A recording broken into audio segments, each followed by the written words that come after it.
Yeah, good afternoon and welcome to the session about fitness functions for your architecture. In practice, that means I've prepared some slides for the basics of fitness functions, and then we go into code. We'll have a look at code because I think Agile meets architecture in the doing, where the code, the software is created. So we'll look at some real code. I'll be doing some live coding. Who of you still codes from time to time or has coded? Okay.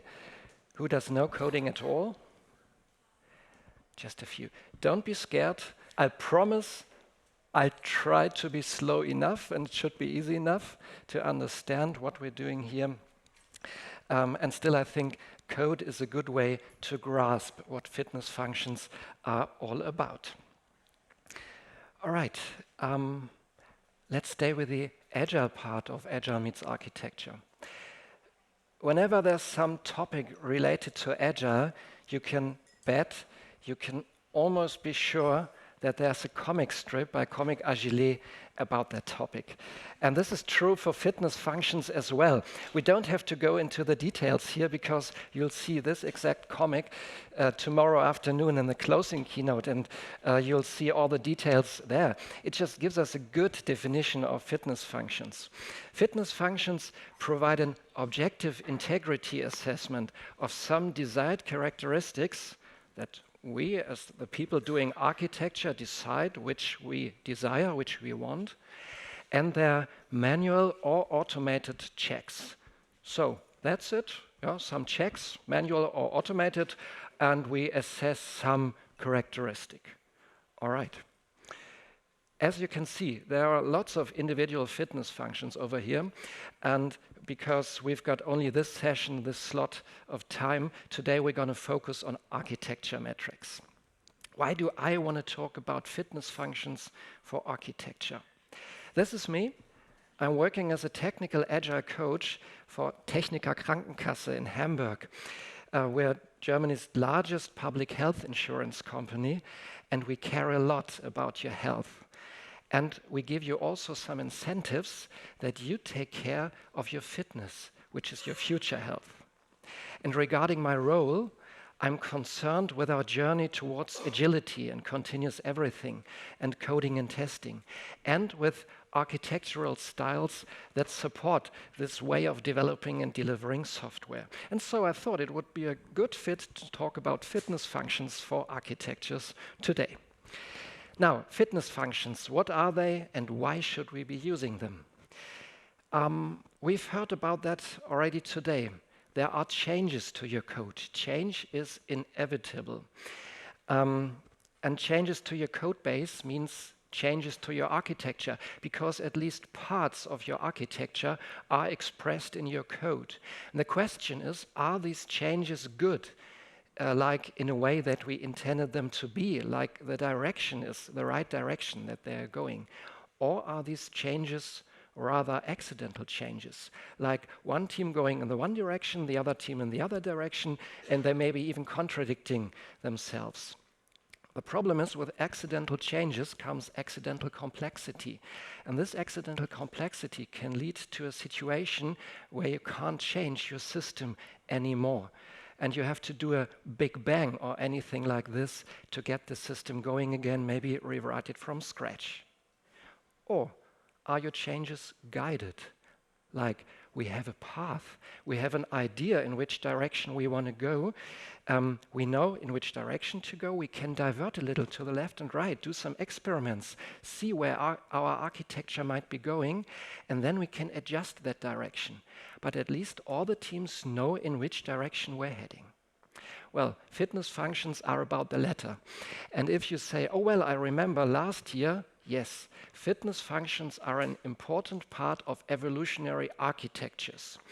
Evolutionary architectures, if you do them, you embrace change. Yeah, when we're doing evolutionary architectures, we embrace change because we know that change leads our systems, our current systems, into the future. Without change, we cannot bring our systems into the future. And evolutionary architectures take care that these changes are guided and incremental. That means we're not doing big bang changes, but small changes with which we can learn if the direction of our architecture is right, for the example, of if we have to adjust the direction a little bit. And we're aware that changes happen in multiple dimensions, like structure and coupling, or code metrics, like static code analysis. You might have fitness functions in place for code metrics, or the linters, and like PMD and find bugs and spot bugs. These are code metric fitness functions if you execute them regularly.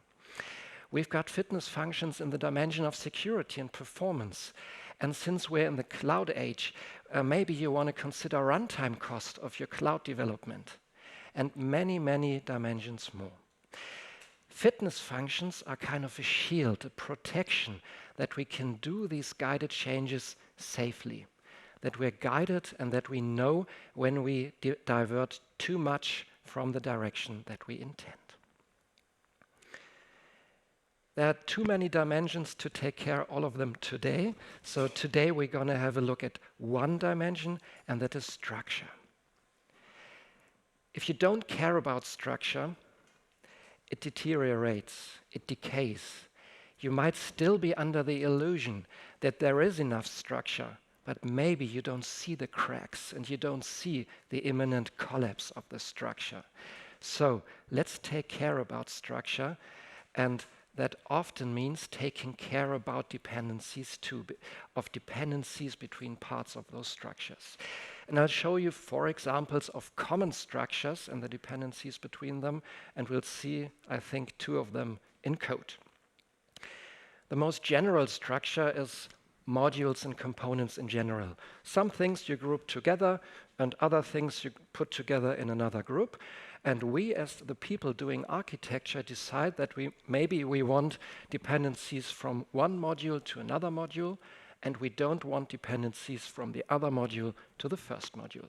And we take special care that we don't have these cycles. That's the work of architects, of people doing architecture, taking care of dependencies and taking care of not having cyclic dependencies, cycles in the dependencies, because cycles make from 2 modules make 1 module out of them, because they belong strongly together.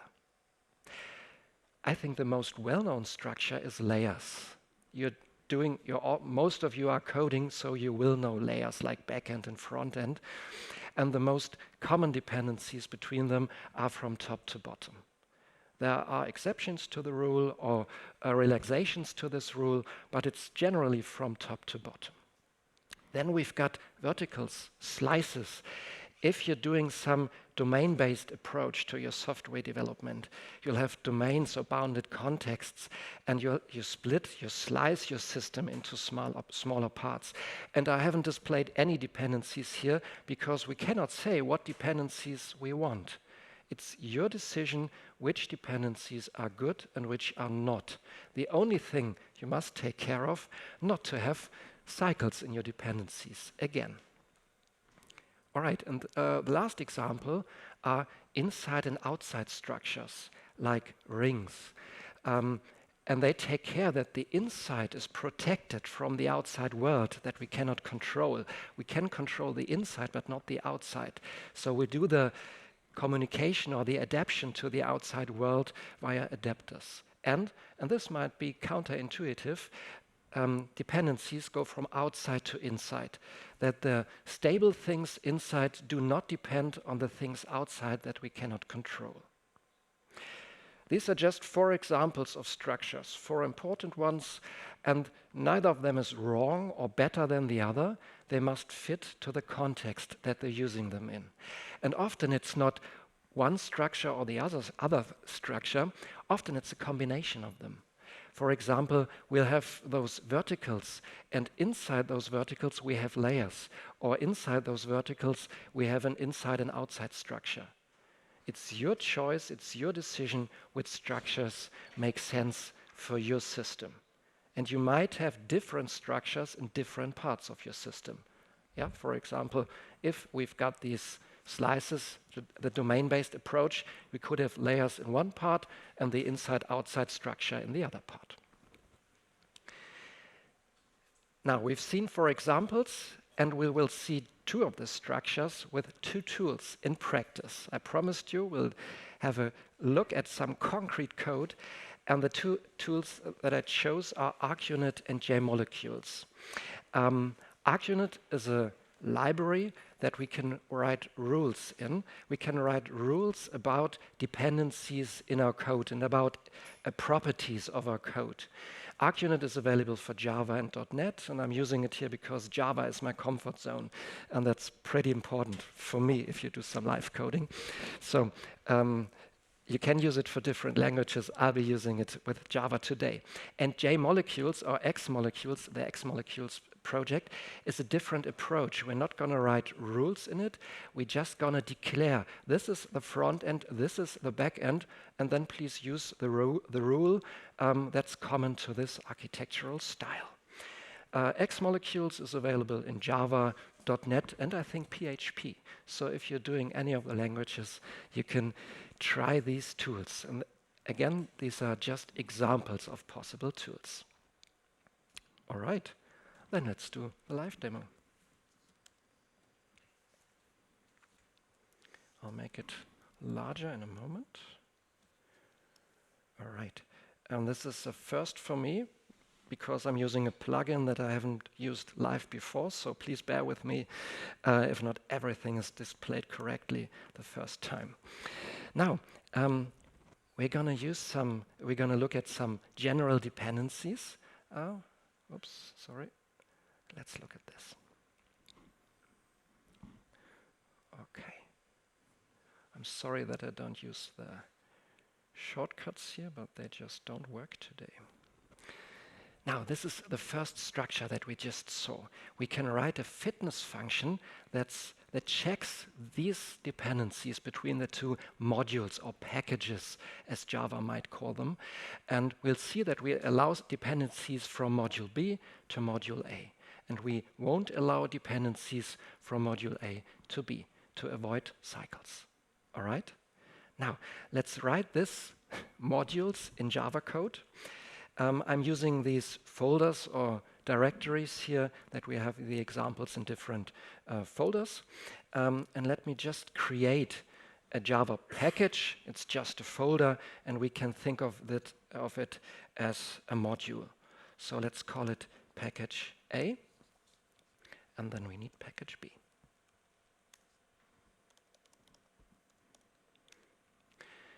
All right.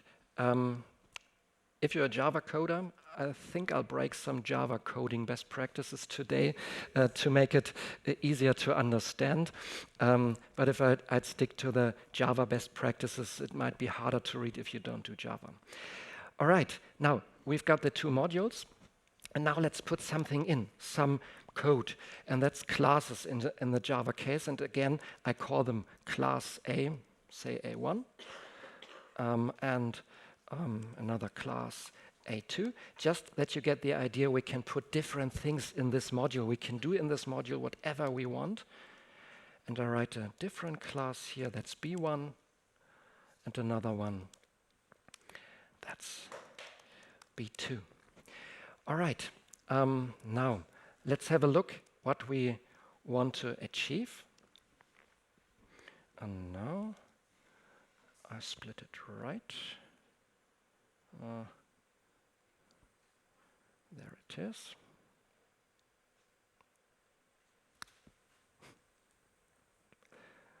All right. And now let's create the dependencies between them. We want to allow dependencies between B and A. So let me create a dependency here. That's class B, anything. And I'll use a class from A here. Say A1. And that's a dependency from B to A. That's it. That's as much Java code as we'll see today. We use this class inside another class, so we depend on the other class, and that's a dependency. And now I'm going to create a dependency from A to B, say B2, and that's an unwanted dependency from A to B. All right. Now, how do we check this? That we see that the dependencies from B to A are okay and from A to B are not. Let me create a fitness function over here in the same folder name. And I call this dependencies fitness function. All right, let me remove this that we can easier see the code. Now this is an ArchUnit, a fitness function written in ArchUnit, so I have to tell ArchUnit where to find the modules. That was too quick. I have to tell ArchUnit where to analyze, in which packages to analyze the classes, and I'll take this package, this folder structure, I can copy it from here. And now ArchUnit, the tool, knows where to find the classes and where to check the rules. Now let me write the rule. And now it's time to create this arc rule. Okay. How do we call this? No dependencies from A to B. I don't have to check the other way around. And now I write readable sentence, no classes. Well, I have to import this. I have to tell Java where it finds this word of the language. No classes that reside in a package. How did we call this? Package A. And let me put 2 dots in the front and at the beginning and the end. This means package A anywhere in the folder structure should depend on classes that reside in a package B. Oh, well, that's it. Oh, sorry. That's it. The only thing I have to do is to tell ArchUnit that this is an architecture test. Right. And then I can execute this fitness function. Let's do this. I hope you see that this sentence you could be reading without understanding Java. Yeah, this could be an architect who's coding too little, for the example. All right. This test, this fitness function is failing because, and let me interpret this error message for you. This is software development, reading logs and error messages. Yeah, so there is the unwanted dependency from A to B, and ArchUnit sees, this is in class A1, so let's go there and remove the unwanted dependency. I just commented out that it's ineffective, and if I run the fitness function again, and you see that I can run it anytime I want, and it gives me immediate feedback about my architecture, then it's green. So I can do what I want within the packages, within the modules, and the fitness function gives me safety that I don't make dependencies from A to B that we don't want. All right. Next one. These are short examples that you can that you get ideas of how to write fitness functions. The next one is layers. We've seen the layers. Let's have a look at the diagram.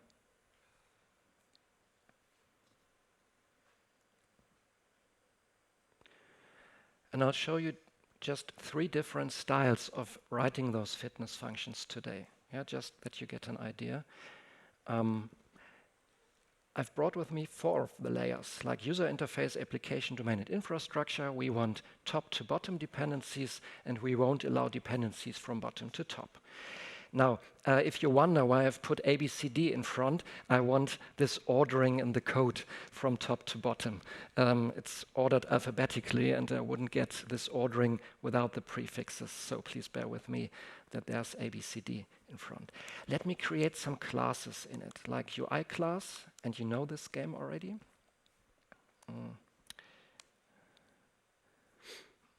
I create the application class. I'm sorry, it just opens in the wrong in the wrong tab. This is a domain class. And for the next example, I've prepared the classes. It's just that you get an idea where I put these things, infrastructure class. All right, now we've got these 4 classes, and I want to have some dependencies. One allowed dependency, and that's, say, the UI class. Let me close this. It wouldn't. Okay. I'll have to change my plans a little bit. Make a dependency from here to the application layer, from UI to app. That's allowed.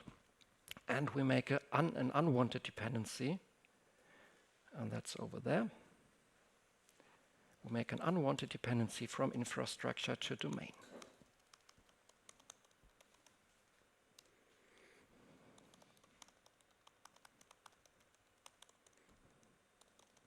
From infra to domain. All right. Now, how to check this layering? And now, let me copy this fitness function, copy and paste. Software development is very well known if you know what you do. And let's write a layers fitness function. Let's have a look at our layers. There they are. And let me delete this rule. And our rule we'll call layers. And of course, I have to tell ArchUnit where to look for the layers. It's ArchUnit layers, I think. Yep, ArchUnit layers. Now, ArchUnit comes with prepared architectural styles. We've seen before how to write a rule ourselves, and now we're using a prepared architectural style, and that's a layered architecture. And the layered architecture, I have to say which dependencies do I want to consider. I want to consider all dependencies. For this example that we don't have to decide which we shouldn't consider. And now I define my layers. I can say the layer user interface is defined by, and now let's use the packages. It's a user interface, and again I put the 2 dots in there that we'll have a matching of the name wherever it appears in the folder structure. The next layer is, how do we call this, application, defined by which packages is B application. The next layer, it gets tedious, doesn't it? Domain, defined by,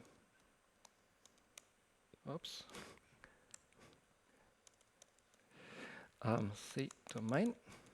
And finally, the last one is infrastructure. And that's defined by infrastructure.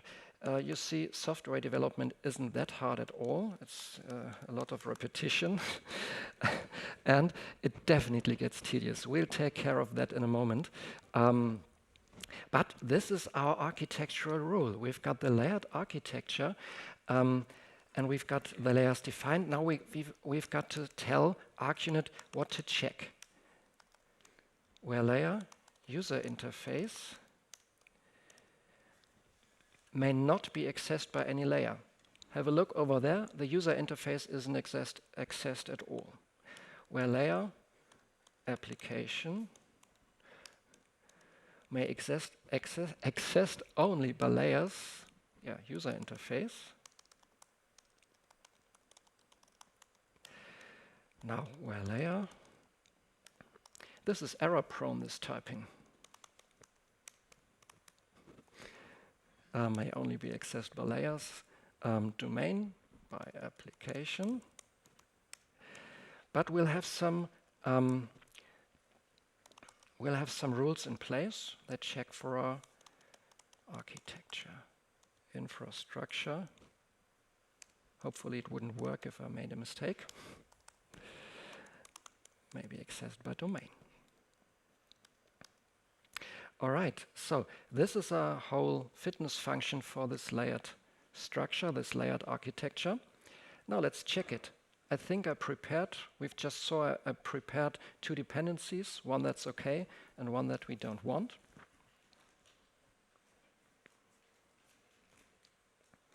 All right, and again, it fails with exactly this unwanted dependency from infrastructure to domain. And now it's our decision as people doing architecture if that's okay or not. It shouldn't be okay.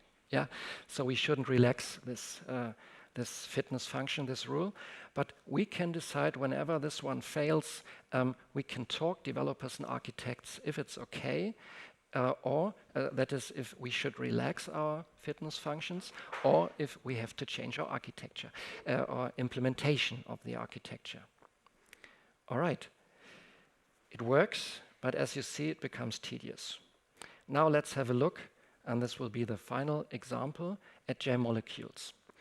jMolecules is about declaring things, and if we have a look at this example over here, I've brought with me, just for comparison, again, a layered structure.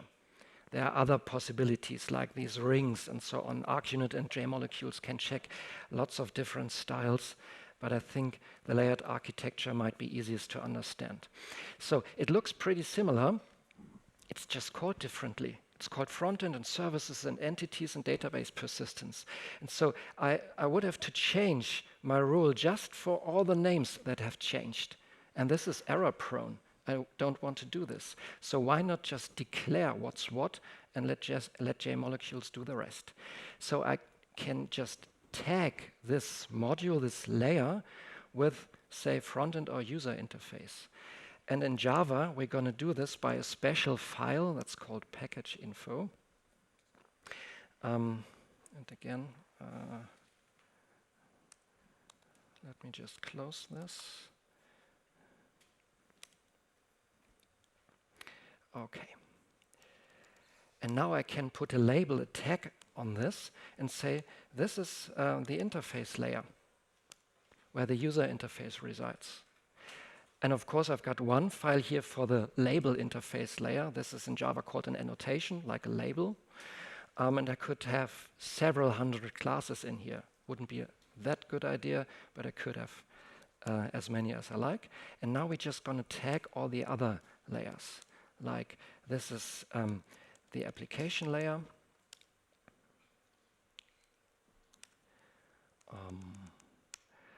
Entities are the domain layer. Yeah, it's the right import. And now this one is the infrastructure layer. All right. So now I've just tagged all my layers, and now we can write a simpler fitness function for jMolecules. Let me again just copy this. jMolecules layers fitness function. Now we have to check jMolecules, and you can see we're still using ArchUnit under the hood.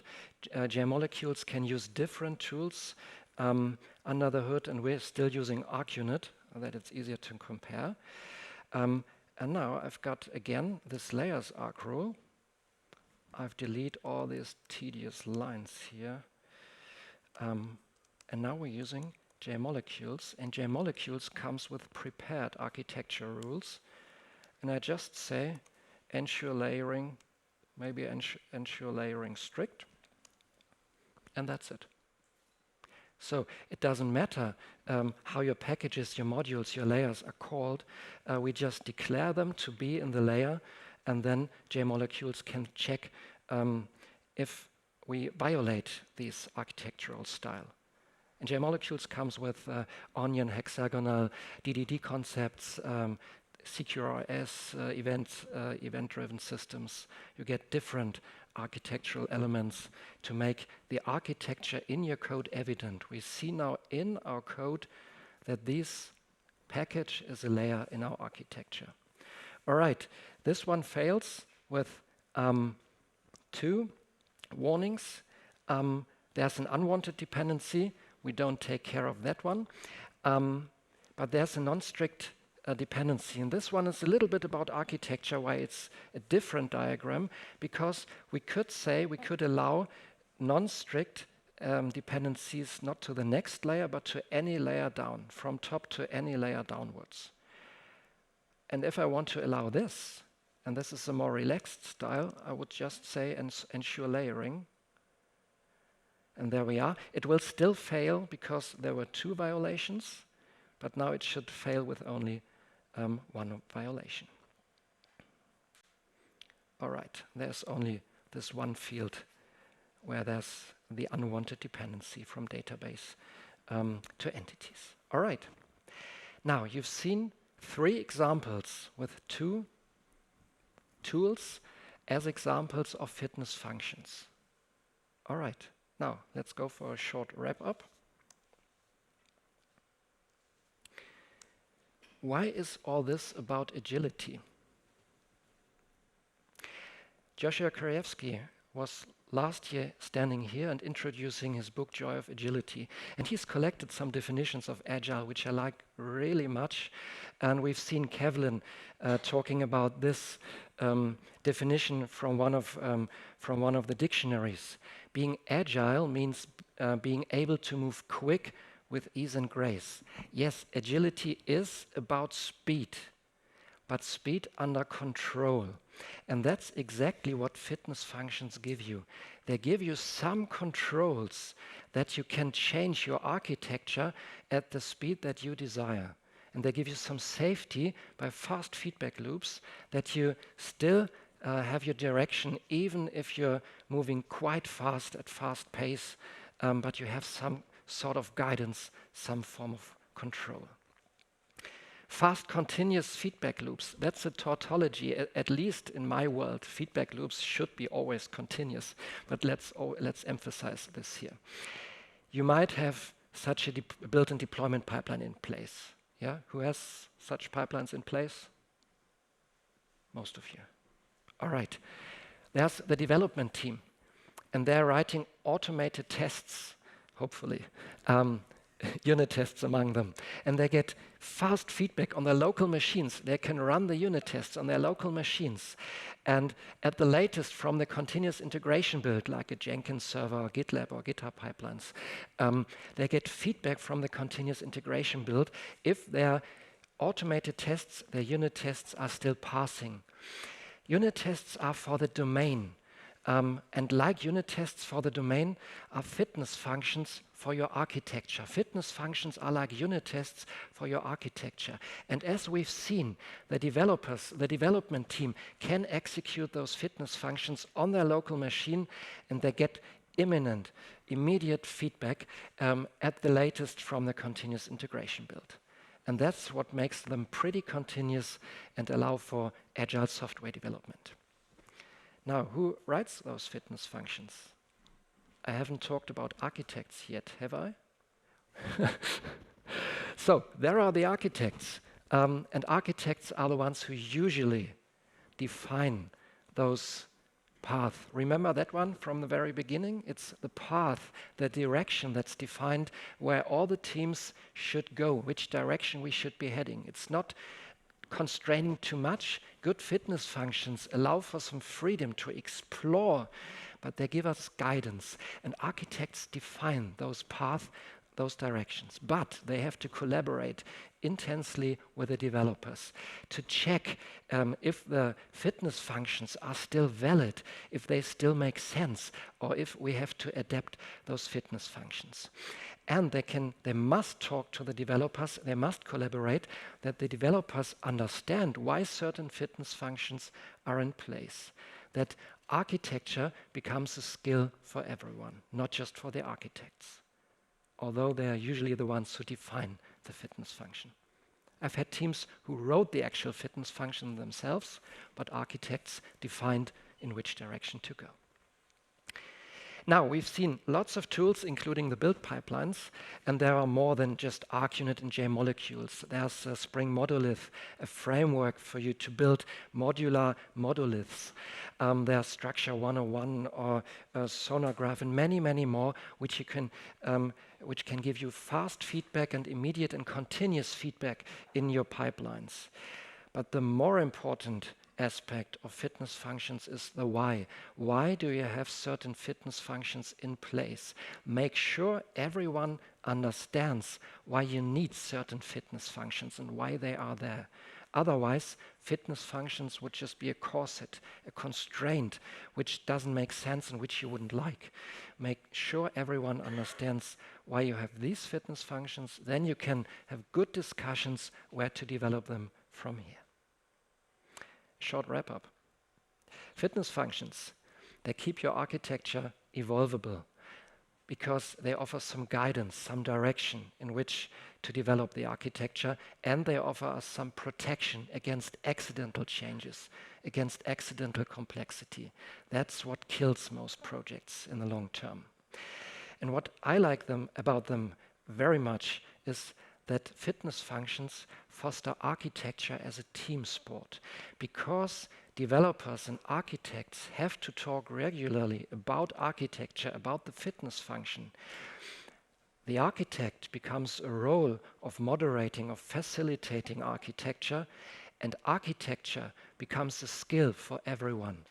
And that's important for high-performance teams, for modern software development, and that's what I like about fitness functions maybe most.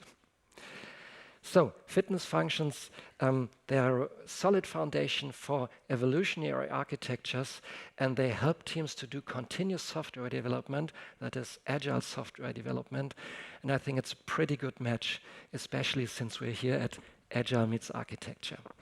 You'll find the examples in this GitHub repo, and well, that's it from me. Thank you.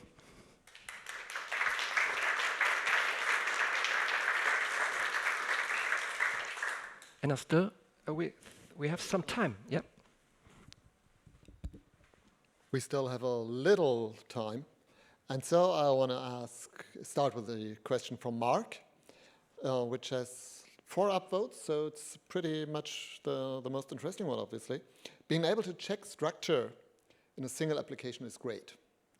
Can you suggest tools that do the same for dependencies between, for example, microservices? Actually, I don't know of tools yet that you can just buy.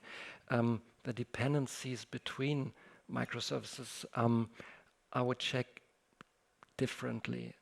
Yeah, actually, the answer is simply no. I don't know of great tools yet. If you have one, let me know. It usually comes down, I think, to tools where you draw some boxes and dependencies between them. But if you know some, let me know. Okay. You can help with a quick word, or?